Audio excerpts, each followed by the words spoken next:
Brother Leland. Hello. Brother Leland. Speak. This is Brother Leroy. Yeah.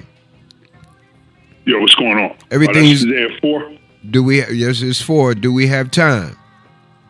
Yes, sir. Okay. All right. So we're right in, ladies and gentlemen, with our third interview today, and that is with a young man that we go to periodically when we catch up with him for insights on sports, contracts, and in this particular case, we have reached out to him for part of his experience with working in the tennis area and working with one of the most dynamic forces in the tennis world today. One of the most dynamic forces in the tennis world today. And the topic is the black man who has changed tennis. And we're talking about Richard Williams, the father of Venus and Serena. And our guest online is Brother Leland Hardy, sports agent, business manager, very sharp brother from out of Philadelphia, USA. Thank you for joining us there, brother. It's a pleasure. It's always a pleasure to appear on The Communicators. I'm so glad that you're back under that title on the air. And I know you never went anywhere. You've been in a few different places, but it's always a great pleasure for me to join you and communicating with our people via these airwaves on YouTube and on radio. So when I presented the topic to you, the black man, I said the man who changed tennis, but I put the black man who changed tennis for good. And would you be willing to talk about it? You said definitely. So let's talk about the impact of Richard Williams on the tennis world and then go back to, quote, a beginning where you came into contact with him and began to work with him and his daughters. No question about it. So the Richard Williams had been someone who aspired for greatness. He wished that he, coming out of Shreveport, Louisiana, could have been a great athlete. He was tremendously talented, but times were very different back then, especially in that part of the South. And he encountered all kinds of issues dealing with the Klan and being chased and beaten and so on back in that time period. But later, he took a number of different jobs. He was always entrepreneurial in banking. And he's had various jobs. At one point, he was a janitor, a maintenance man. He had then later created his own business doing cleaning and industrial work and such.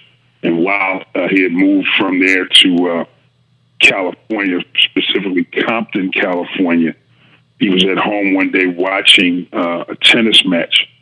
And he heard them broadcast that the winner of that match was going to win a $20,000 purse.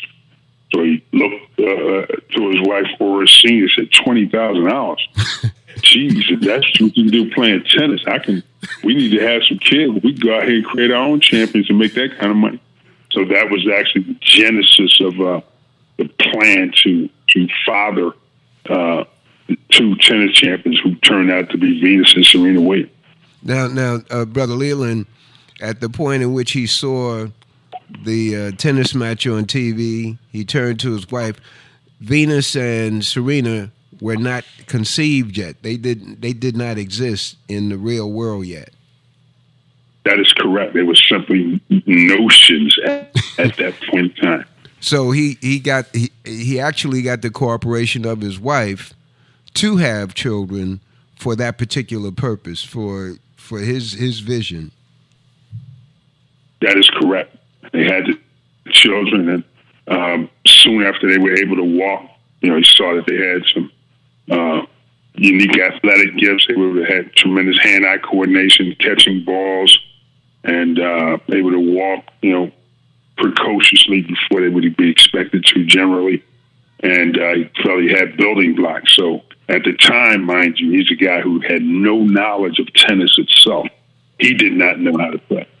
So he later sought the assistance of another gentleman by the name of Richard Williams, ironically, who runs a tennis program right now in the public courts on Rodeo Road, not to be confused with Rodeo, which is the ultra elite shopping area in Los Angeles. But this is the Rodeo, which is in the hood, in the Crenshaw district, which has since been named, by the way, Obama Boulevard. So it's particularly coincidental that the street where the tennis courts are, where Richard learned to play, is actually now Obama Boulevard in Los Angeles. Mm-hmm. Okay, so he doesn't know how to play tennis. Just give us that scenario, how he began to develop his daughters. Right, so he started watching videos and consulting with people that knew how to play, hitting with them and learning, and he didn't know anything himself. And then later, of course, when the girls became old enough to hold rackets, he would then go out and emulate what he had seen in these videos and what he'd been told and taught by others. So he would, again, being a man without much means, he had an old beat-up Volkswagen bus, and he would go around to different country clubs and tell people, hey, I got these young girls, they're absolutely fantastic, my daughters, and could you guys donate, some balls so I can practice with them? So he would go out and get the used, beat-up, semi-deflated tennis balls, and he had a shopping cart that he would go and fill up with these balls he collected from area clubs, and then come back to the public courts right in the heart of Compton, which were glass-strewn. They had been the site of gangbangs, the site of, fights between Crips and Bloods and such, and they would get out there and start hitting. And the girls were at this time probably 3 and 4 years old. So he would have a shopping cart full of balls. They would be doing their drills, hitting over the net and doing the different drills, and would have to do a great deal of running as part of their stamina building. And so that's how it all began. And then those same Crips and Bloods who used to gangbang at those courts, they would now basically call truces in order to stand around and watch them as they develop. So it was actually quite a few things accomplished by their development at that age. Mm. And as they developed, as they began to, what was the first breakthrough for them in terms of coming to the attention outside of the Compton area? Well, what happened was Venus in particular was a tremendous runner. So she was winning, pretty much every sprint competition that she would enter in school and such. So there was a great deal of focus on her for that. And then when they started playing tennis, he would enter them into selected junior tennis events, and they were winning, hands down, because they had a totally different style of play than, was the traditional style of play. Serve, they started a lot of serve and volley play. And also they would stand so much in front of the baseline when looking to return serves. No one in history had ever done that. So there was a lot of attention focused on them. So now you're coming up into around the age, of 10, 11-ish, when they're starting to get a little bit of attention. Now, Venus was 12 or 13 when she had won some major regional tournaments in Southern California, and was actually showcased on Sports Illustrated for kids, hanging upside down in the monkey bars. People might remember that famous photo. And that was really what started the national attention. What was the significance of that? Oh, it was just someone, first of all, you had to remember that at the time, we had so few black females in tennis of any repute. Of course, it was Althea Gibson, who was a Harlemite, who won Wimbledon in 1957 and the U.S. Open, then played at Forest Hills in 1958, becoming the first black woman to win a major. But unfortunately, tennis was not a professional sport at the time, but she couldn't make a living. So despite the fact that they had a ticker tape parade up and down the Canyon of Heroes on Fifth Avenue or down in Lower Manhattan for her, just like they do when John Glenn, made his historic pursuits in outer space, she still couldn't make a dollar. So she came back and recorded an album and appeared on Broadway and did everything she could do, and she still couldn't make a living. She ended up switching to the sport of golf. Right. Became the first black woman in the LPGA Tour. So, despite all of that, Richard saw that there was a tremendous opportunity for him to take his girls and shock the world. And he devoted himself and devoted the family to them being full-time, devoted to the aspiration of making it on the professional tennis circuit, and they did that. Now, one of the things about their development is that he kept them out of some association where they would have been under the influence or dominance of other folks. He kept them away from some association. I'm going from memory, having read his book. Can you clarify that? Yeah, so generally, you have these USTA, which is the United States Tennis Association, which is the governing body of tennis in the United States. And they have these development programs where, they have kids go, John McEnroe's Tennis Academy right over there underneath the Triborough Bridge. Right. You got, different programs around the country to try to develop these kids. And, again, none of them really produced any world champions. So what he did was he developed them 100% on his own, on the courts in Compton. And then later, again, around the time, shortly after the national attention focused on him after the appearance in Sports Illustrated, he went down to South Florida to an academy called Greenleaf Tennis Academy. Different people were starting to come at him with, offers of money. They saw that this could be a transformational, situation. So he ended up moving his family from California to Florida when the girls were about 12 and a half, when Venus was 12 and a half. But he did not play them in many of these tournaments. Every now and then he would unleash them, if you will, and play in tournaments like the Orange Bowl, which is a big amateur tournament in Florida, and a few others. But in general, he did not do what most developing tennis players would do, which is play a whole lot of junior tournaments trying to get points and rankings.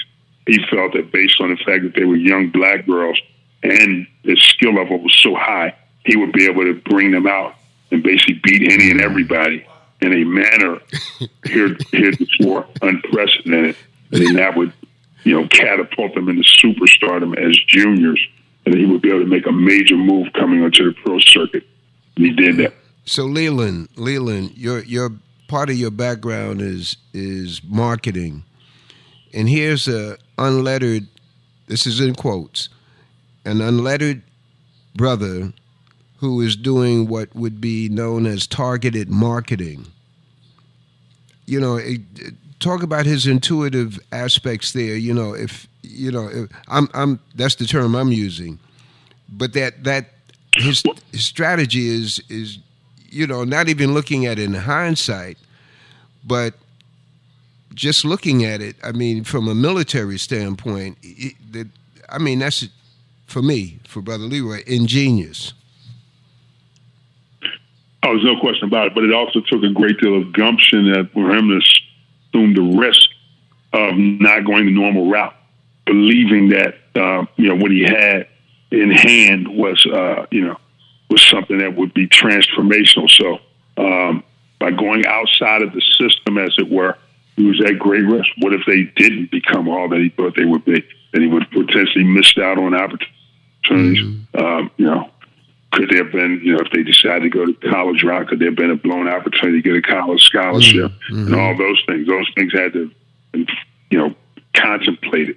But he stuck to, what his conviction was, and he went out and did it a completely maverick way and developing the girls on his own with his own teaching methods, doing things that had never before been done in tennis, standing, a couple of feet inside the baseline on service return, hitting the ball, with such force, and just coming with a whole new power of game that transformed the sport of tennis. So he took a great deal of risk, and fortunately for him, it paid off. The academic part, I understand that they speak at a very early age multiple languages. Talk about that piece. Right, so that actually is something that I implemented with the family. As you may know, I speak 5 languages fluently. I speak, dabble in others. So when the girls were youngsters, I would always insist that they first of all did most of their talking on the court in French. Now, this was in part because we had a brother by the name of Gerard Bédé, Gerard Bédé, Gbedey. That name is significant because Gerard Bédé played Davis Cup tennis for the country of Togo in West Africa. Togo borders Ghana and is one of the largest cocoa producing countries. So Gerard was there as a hitter, hitting with the girls for literally a full decade as the only hitter, hitting with them day and night in the noonday sun of South Florida. You can imagine how taxing that was. But anyway, because his native tongue was French, I was able to help start teaching the girls French and make sure that, most of the work that they did with him, they spoke his language. So that's how they started learning. Then I got them a little electronic device that allowed you to translate. So I had them studying Chinese. In fact, the very first foreign tennis exhibition they ever did was actually in China. We did that when they were probably, maybe 15 or so. And they had the ability to greet the crowd with some basic greetings and so on in Chinese and so on. So that's where the whole foreign language piece came. And that's how Serena was able to address the crowd when she played in the French Open and so on. So that's where that began. Yeah. Man, awesome. What was your vision? What was your vision in terms of that piece, the language piece? Well, my vision was, let me back up and tell you how I actually got involved. Like them, I too was featured in Sports Illustrated for my boxing exploits. Of course, after graduating from the business school, Wharton Business School, I had aspired to be a professional heavyweight boxer because I had been one of the top amateurs who just missed the Olympics back in '84. So I entered Wharton Business School from '84 to '86, graduated, and then turned pro in '86. Ended up winning Madison Square Garden's Fight of the Year in '89, was one of the top 20 fights of the '80s, and on and on. Anyway, Richard saw information about me in Sports Illustrated and hunted me down and wanted me to come out to Compton as soon as humanly possible. At the time, the girls were like 6 and 7. So I went out, and that's how we began our relationship. But so my vision for them was to have, scholar athletes who are at the highest levels of expertise in their sport, but also, greatest on the court and the ability to interact with people around the world and, create an unprecedented opportunity from a sports standpoint. Okay, so as they developed, they ran into situations of, this is my word, you're not welcome here on this court. And they would be in tournaments, or correct me if I'm wrong, they would be in tournaments where there would be a lot of heckling, racial heckling from the stands or from McEnroe and others doing the play-by-play commentary. They would be criticized for the beads in their hair. Let's go through that for us. Oh, definitely. I mean, again, they were coming on. Traditionally, tennis and golf are what we call country club sports. Almost zero representation by blacks, and I'll go into in a minute the number of blacks that have participated in both tennis and golf in the history of the game. But yes, so you're talking about country club elitist sports where you're coached, you have an opportunity to be at a country club and practice and play and then emerge from that if you have some special skill. So how can these kids come from the ghetto in Compton and not only come out and be on par with these other players, but be dominant over them to an extent theretofore never before seen? So this is what happened. So what happens was those who didn't want them there and those who didn't think they should be there began heckling and making things difficult. Of course, there was as professionals, there was the huge event in Indian Wells, California, which is where there's a big tournament. That's one of the prelude events coming up to the U.S. Open, where they were booed, and that was only because Venus was hurt and decided she wasn't going to play. And they thought that it was a ruse on the part of Richard orchestrating that because he only wanted Serena to win or whatever. So they started booing and yelling racial epithets, and Richard vowed, as did the girls, never to return. They didn't play there for almost a decade, and they did since return to that venue. So yes, and that par for the course. Althea experienced it. Jackie Robinson experienced it, and Venus and Serena experienced it. They would go places and they would be jeered and heckled because they didn't have the complexion for the connection. Okay, so if you're asked, what is the impact that these youngsters, these two women had on the game, and it translates into, well, no, I think it might be two pieces here. The impact that Richard made from his style, and it may have been copied, may be being copied by some other families. That's one piece. I don't know about that. And then there's the dominance, the elements of the dominance of the two sisters on the court. So I'm looking for the impact Richard-wise, the impact the daughters-wise. Well, Richard was someone who ran things, like I'll call it, in a hegemonic way, where he was very protective of the girls. He limited those who would be around them and the family, and of course, as their prominence grew and as their superstar grew, he had to do that for safety purposes. But he ushered in a new way of training, completely novel training methods, completely novel tennis techniques.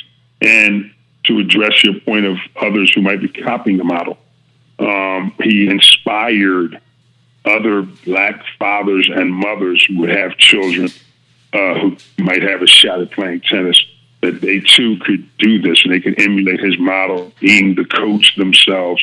And if they needed to bring in some extra additional help in that regard, they could, try to make it. So I think you see some of that in what's going on with Coco Gauff, who's now a superstar in the making. You've seen that with some of the other kids out here. There's only really been a handful of black females on the WTA tour, and every single one of them has said that it was because of the inspiration of Venus and or Serena that they became tennis players. So that meant that there should have been something like Venus and Serena sports management, where they would then control and develop an army of young black players. They didn't do that, unfortunately. Similarly, I advised Coco Gauff and their people that they should do that. I have the blueprint for that. Whether they listen to that, I can't say. But I know that they would, Roger Federer and Mary Jo Fernandez's husband in their situation, seeing them advertising their tennis academy in France and so on. Patrick Mouratoglou's academy, wearing their hats in the stands and all that instead of their own. But again, whether they listen, I can't say. Hopefully they will. But I have the blueprint. I'm the one that articulated, orchestrated, wrote the blueprint. And the part about Richard you covered. What about the dominance, the style? I know you've talked about it here and there during our conversation. The dominance that has resulted from their being trained by their dad. Just what is happening on the tennis court? And I'm asking this from the standpoint of folks listening to this interview. They may see it, but they don't know what they're seeing. Right. So what's happening is that a level of confidence was instilled in them that you are better than these other players out here. I don't care who you're looking at on TV.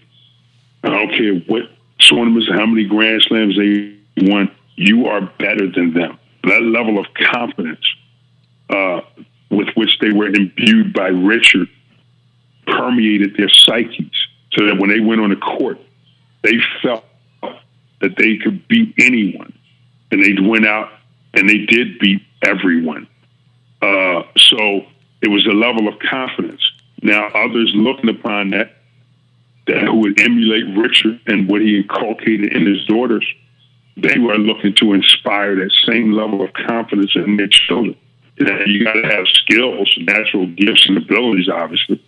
But it is looking at what Richard did to inspire his daughters and teach them and to go against the system, buck the system, by teaching them that you are better. You are descendant of Mother Africa. You have some things in your genes and in your blood that others don't have. And you need to rely upon that, believe in it.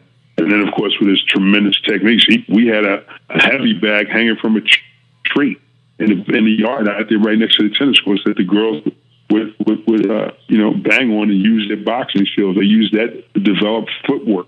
We looked at Ali tapes, so all of those things are completely unconventional.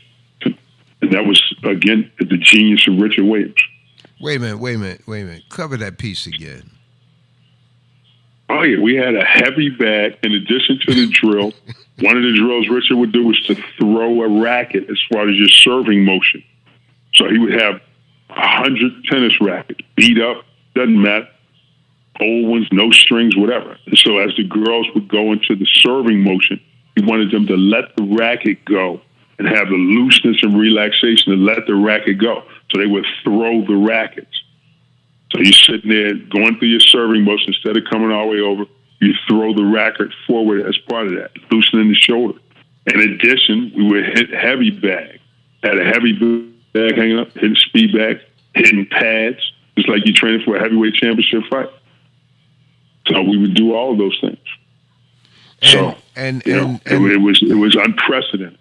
And the way, when you mention this, I can reflect back on their waiting for a serve and their dancing. They're on their toes, just like Muhammad Ali, just like Sugar Ray. That's the image that came to mind while you were just explaining that. Absolutely. So they had all those things, in their mind when they're standing there waiting for it to return a serve. First of all, they're intimidating the opponent. If you ever played tennis ever, you're on the tennis court, you're waiting for a serve, and the person is generally way back behind the baseline. But imagine the level of intimidation you feel if the person is standing 2 feet in front of the baseline. In other words, saying to you, go ahead, sir, I'm hitting this shoulder right back, blasting it right back down the line. So that's totally intimidating. Just like I don't consider Mike Tyson to have been that good a fighter, but he was the greatest pre-fight intimidator in history. So he was using that to get these guys to quake in their boots before the fight started. The same thing that Venus and Serena would do. So the players, their opponents, would be out of sorts from day one because of them basically playing against them with total disdain for their serve. Mm. So when we say the man who changed tennis, we're absolutely correct. Oh, he changed it in so many different ways, to believe that you don't have to go out here and get the usual suspect battery of coaches, that you can, study all the things that the greats did. You can impart a level of confidence in your player to have them believe that they're superior athletically and they're superior mentally and superior in tennis strategy than the opponent. You can have them learn how to intimidate the opponent, use all those elements of the game as part of their armamentarium to win tournaments and become great. What has been their impact in terms of money, the money purses for women's tennis, et cetera, even commercials, whatever? Well, first of all, at the time that Venus and Serena turned pro, let me back up a tiny bit. Another risk that Richard, and I'll get right to your question. One of the other risks that Richard took was turning Venus pro. Serena had not even turned pro yet. Turning Venus pro at age 14. She played against a woman named Shawn Stafford, who at the time was ranked number 59 in the world, who was at a tournament in which the world's number one was a member of a contestant, Arantxa Sanchez Vicario. Venus came out and beat Shawn Stafford in straight sets. Remember, a 14-year-old girl making her pro debut who had not signed a sneaker deal at the time, had been courted by all the big sneaker companies, but had not signed a deal. Richard believed, hey, look, I'm going to go out here. If the girl is all that I say she is in this debut, and does it, then it'll ratchet up by orders of magnitude the number of dollars I could get from the sneaker company. And of course, he was right. So she went out and beat Shawn Stafford, number 59 ranked player in the world, in straight set. Her next match in the tournament was against Arantxa Sanchez Vicario. Venus went up 6-2, 5-2, if I'm not mistaken. You can check it. I might be wrong on a game or two. Went up, won the first set, was up big in the second. Arantxa, being the wily veteran that she was, a Grand Slam winner and ranked number 1 in the world, she decides to take a bathroom break, which is permissible, to throw Venus off and to break her rhythm. She goes and takes a bathroom break, and while doing so, changes from a black dress to a white dress. Comes back totally rejuvenated, totally different. Venus wondering what the heck is going on, and Arantxa comes back and beats Venus in 3 sets. So it was a great learning experience. However, it showed the world that Venus was ready for prime time. And the sneaker deals, ensued soon thereafter, as did other endorsements and all the hype. So the hype was validated at that point.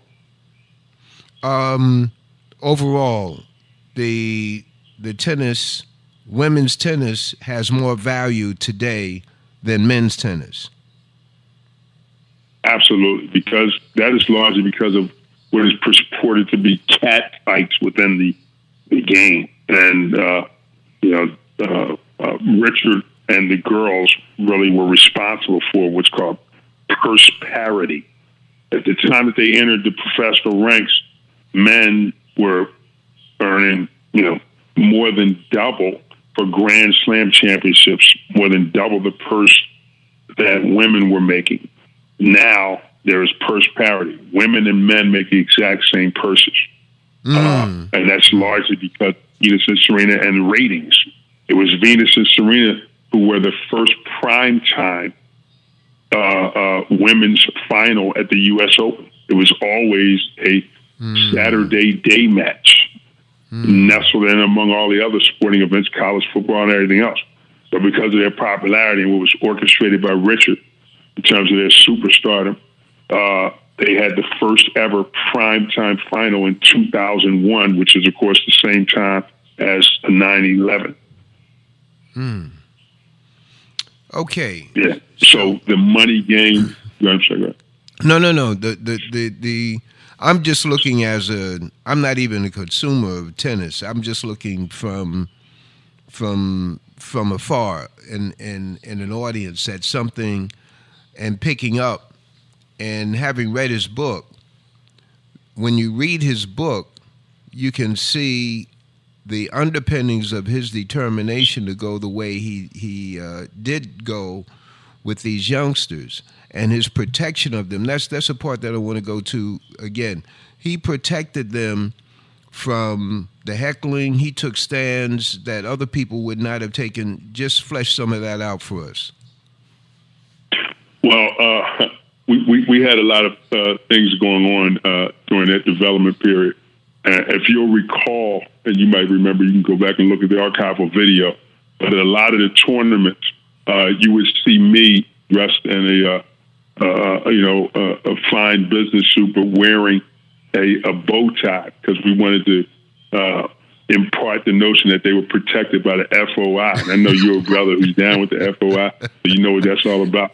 So you would see me at various tournaments standing next to them on guard, wearing the bow tie and everything. And, we had to put that out there, that they had some other things looking over them and some other things that could be brought to bear if anybody wanted to try to break bad around them.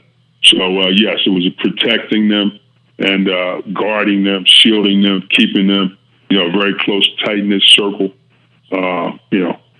Ultimately, when Richard did move into Florida, they moved him to basically a training compound that was, way out off the beaten path on dirt roads. You had to really try to find a place to find them. So there was a lot of protection involved because he knew what they were up against. Okay, so when we do a summary on this interview, at least this aspect of our interview, we have other areas that we want to cover in terms of what areas you're presently involved in. what is the takeaway for parents and other guardians who have young people coming up? And let's say just in terms of targeting the grant houses residencies as it relates to grant houses estates, and in terms of the view, what opportunities are there in tennis? How would they pursue them and encourage their children outside of basketball, not in place of basketball, but outside, in addition to basketball, et cetera? Well, I'm glad you segued to that, because that's something I know we said we were going to discuss. What is the opportunity for the kids out here today, or the parents out here today? And I'm going to give you some perspectives. Okay, and I can't speak on tennis without speaking on golf, which I'm heavily involved in. In fact, as we speak right now, I'm conducting this interview from the grounds of PGA National in West Palm Beach, Florida, where the hottest young black golfer in the history of the sport is contesting in an event called the Rolex Tournament of Champions, where all the world's top amateurs are playing at PGA National in a major event. So that's where I am right now as we speak. But anyway, to speak to your people at the Grand Houses, which I know is right there at 125th in Amsterdam, and produces so much great talent, not just in athletics, but in academics, and who could be anything and everything that they so choose to become. To give you some perspective, and I'm going to be coming to the Grand Houses. We're going to be going to all the hoods everywhere in America, in Harlem, and in the heart of Bed-Stuy, and everywhere you can name, okay, in the Bronx, in Queens, and all over, in Watts, going and getting our people, okay? So let me give you these perspectives. The youngest player to make the cut at the Masters, which is the fabled #1 major in golf, was 14. That was 4 years ago. A 14-year-old Chinese kid made the cut, played against Tiger Woods and everybody else. The youngest player to play in the U.S. Open golf tournament was 15, and that was another Chinese kid. So imagine if you have a 7-year-old or an 8-year-old, and you put in a hard 7 years of practice. At age 15, you could be at the top of the world in one of these elite country club sports, golf or tennis. So we're going to come into the Grand Houses. I'm certainly going to have you, Brother Leroy, coordinate our visit to come in there and have a seminar and a symposium to show these kids that they can be the next ones. Show these parents who might have just had a newborn or a toddler, or have a 5 or 6 or 7-year-old, that we know where the resources are that they can consult and get, that they can develop their child into a superstar who may not become the greatest of all time, but may, and who might get a college scholarship at $0 cost in something other than basketball. We're going to show them that you don't have to be 6'8", 245 like LeBron, because you can be 5'2", or 5'4", or 5'5", 160, or 140 and become a professional golfer or a professional tennis player. It doesn't have anything to do with size. It has to do with the desire of your heart and your ability. So that means that all of us could be great, and all of us could constitute that army of young black that I'm developing for professional golf and professional tennis at this time. Okay, so I asked a question based on your activity, and what comes to mind is the development of Tiger Woods. At what point in his development, in terms of his being a young boy, did his dad begin to cultivate that particular sports skill? When Tiger was born. Same thing with Richard Williams. Richard Williams, before Venus and Serena were born, said, "I'm ready to develop me a tennis champ," because he saw what happened on TV with the woman getting $20,000. Tiger Woods' father was exactly the same. Tiger Woods' father had Tiger hitting balls and everything from the moment he could walk.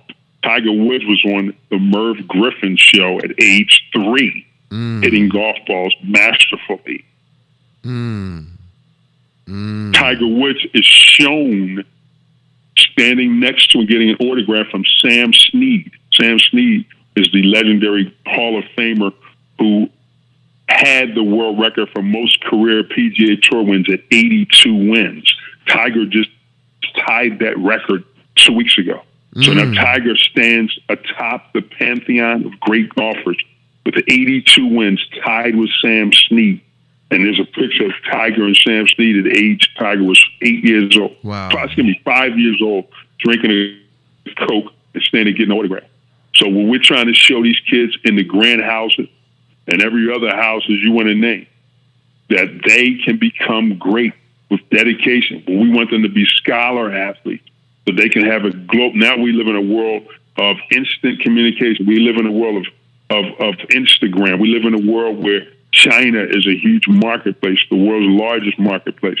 We live in a world where they need to speak multiple languages and that they can take advantage of those opportunities. So we're going to come out here and show these kids that if you're 5 or 6 or 7, it ain't going to take you but 7 or 8 years to be at the top of the world in these non-traditional country club sports. And we're going to show you exactly how to get to them without being a member of a country club, which few can afford.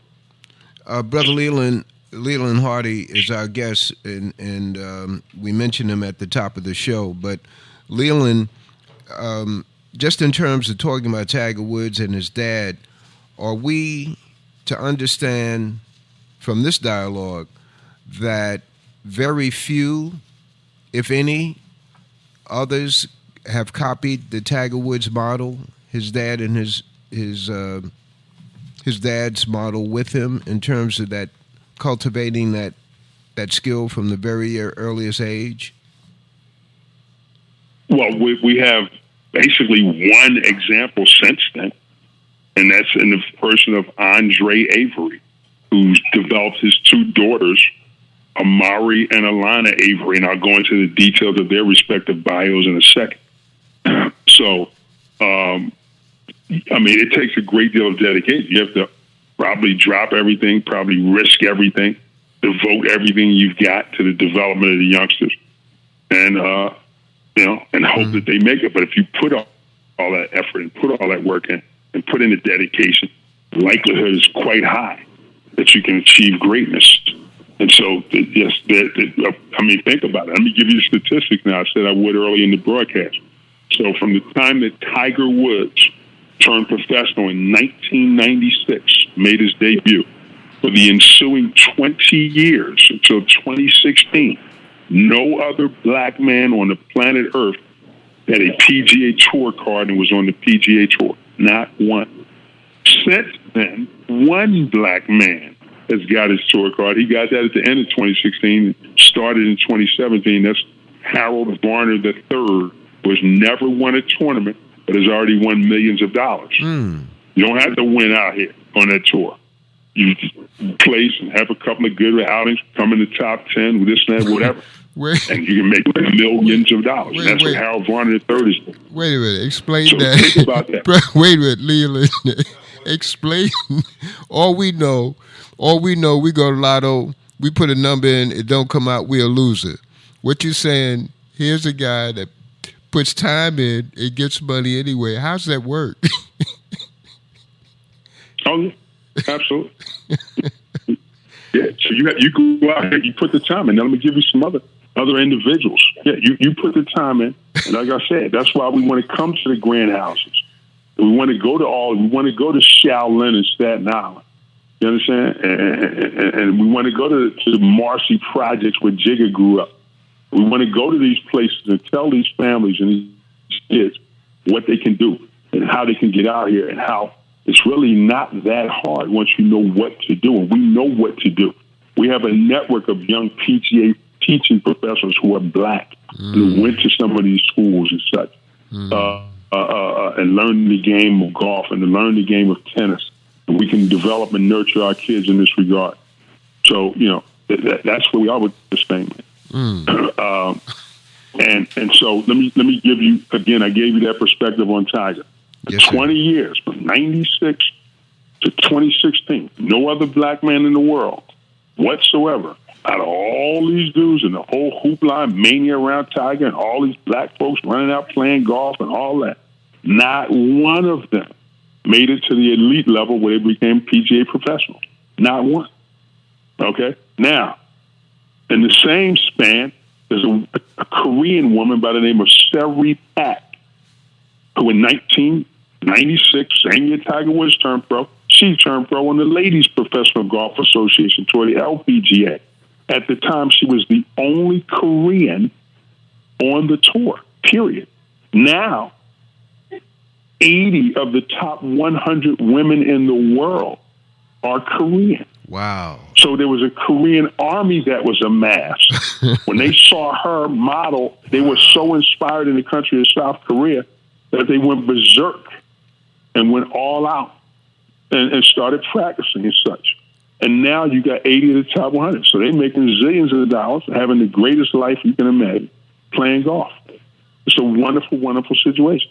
So now what we're doing here, let me tell you now, if I may, about what's going on with Amari and Alana Avery and what's going on with Wyatt Worthington II and what's going on with two young gentlemen we call the Coco brothers in tennis. Mm-hmm.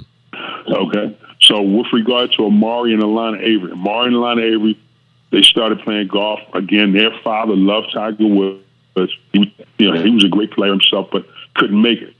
So he decided he was going to devote all of his resources and everything he had to his two daughters, who at the time were 4 and 3 or 4 and 2, whatever, right?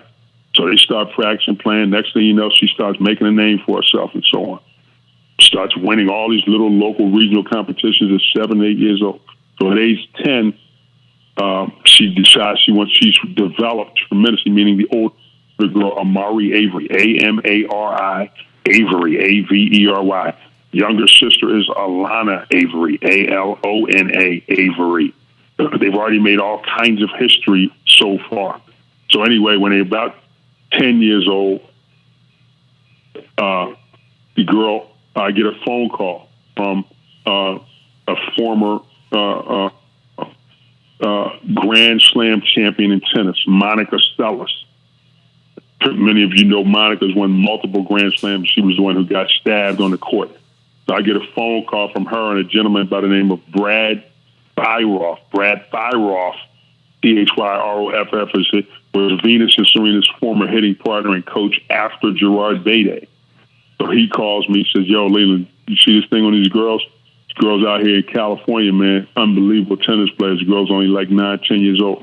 So I take a look at everything. I said, "I'm on the next thing smoking." I hop on the next thing smoking. I go out and caddy for the girl. I can't believe her level of maturity and such at age 10. So we said, "Hey, we're going to have to try to make this thing happen." So at the time, the world record for youngest player ever to play in the U.S. Women's Open was 11. We tried to beat that record at age 10. We're unsuccessful nonetheless. Since then, I'll fast forward in the interest of time. Amari is now the most decorated African-American female golfer in history. Among her accolades is she's the youngest ever 2-time winner of the Southern California Junior PGA Tour, what's called the Toyota Tour Cup Player of the Year. She just won this year. She's now 15. She turned 16 on Tiger Woods' birthday, which is December 30th. She just won the California Women's Amateur Championship as the youngest person in history to do it, the only black ever to do it. And she was named Southern California Golf Association Women's Player of the Year. That includes all pros and amateurs. Her younger sister, Alana, who's now just turned 13 on November 17th, just won the inaugural Tom Pernice Invitational at Bear Creek Country Club.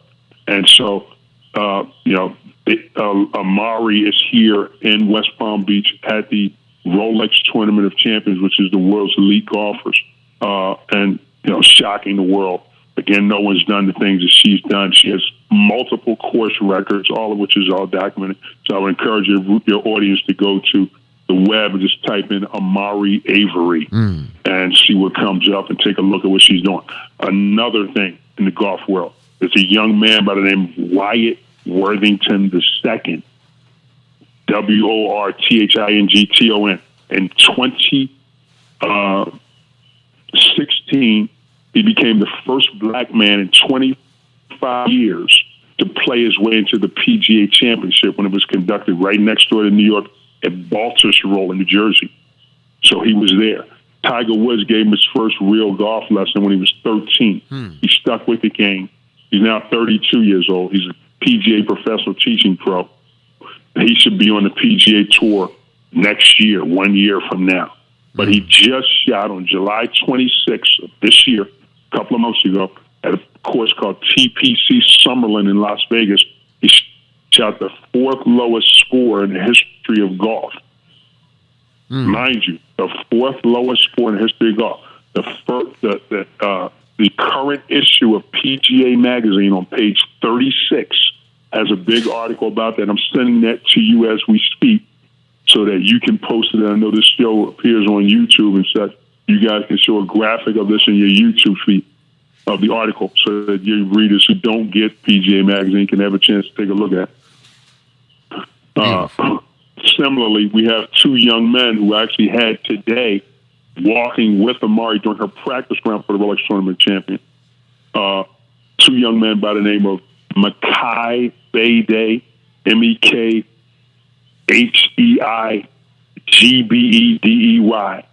the son of Gerard Beidei, and his brother Khalil Beidei, Khaleel.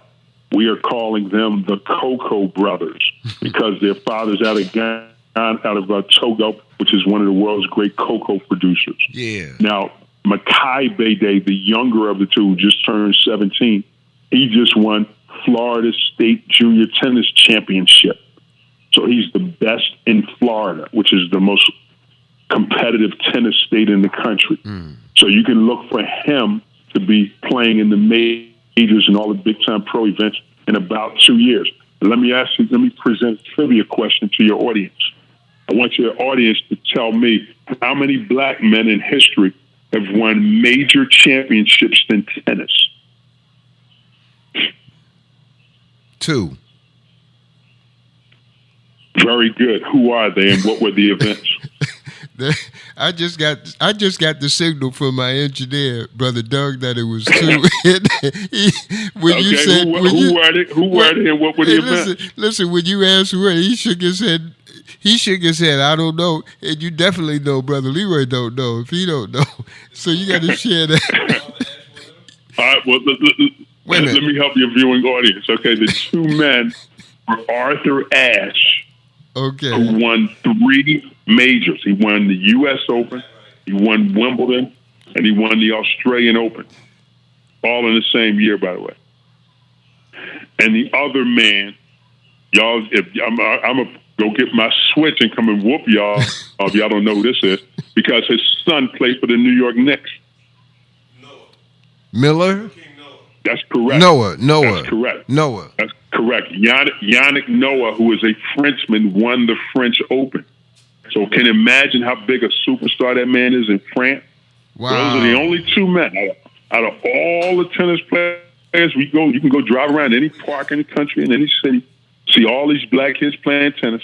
But 2 black men in history have won major. Wow. And look how long ago that was. That was over a generation ago. Out of all these people, we can't produce nobody? What's going on? So this is what we're on a mission for. We're dedicated. We're coming to the grand houses. We're going to show these kids what they can do. We're going to provide the resources. We're going to provide the instructional resources, the equipment resources. Okay? One of my people, I'm going to be meeting Jack Nicklaus tomorrow night. Okay? The man who has the most majors in championship history with 18. Tiger's trying to catch him. I will be with Jack Nicklaus tomorrow night. Okay? Brother Leland. Here at PGA National. And I have a man, okay, named Ronald Leonard, just like Sugar Ray Leonard, who used to make Jack Nicklaus's clubs for Spalding. Okay? Him and his brother, his late brother, used to make the shafts. He used to make the club heads in the foundry for Jack Nicklaus when Jack Nicklaus was with Spalding. And I'm bringing that man back when we make our own golf clubs. Beautiful. Okay? Go ahead. Which is what we get ready to do. We're going to start making our own tennis rackets. Okay? Excellent. So we're going to let all that be known. Brother So, Leland, Brother that's Leland, what it is, my brother. Brother Leland, this has been 1 hour of fruitful dialogue and feedback from you. And please convey our greetings to Brother Richard Williams, and because you enabled us to have the first interview with him anyway many years ago. And if he's up to it, I'd like to interview him regarding his book, his life as portrayed in the book. So let him know that that's a situation that can happen if he's open to it. But in the meantime, I know you have. I'm sorry.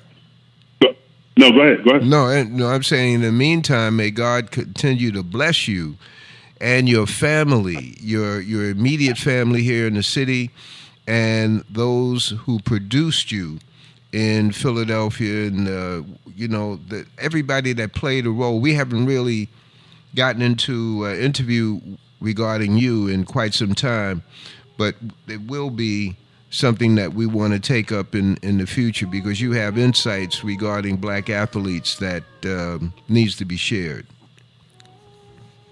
Well, I appreciate that, brother. Now, what I've done, I've already sent you at your email address, the MSN address. So please check that one. Right. For you. I know you got the top engineers there with you that they can put up when you post this on YouTube. You can put up a still graphic where they can see these images.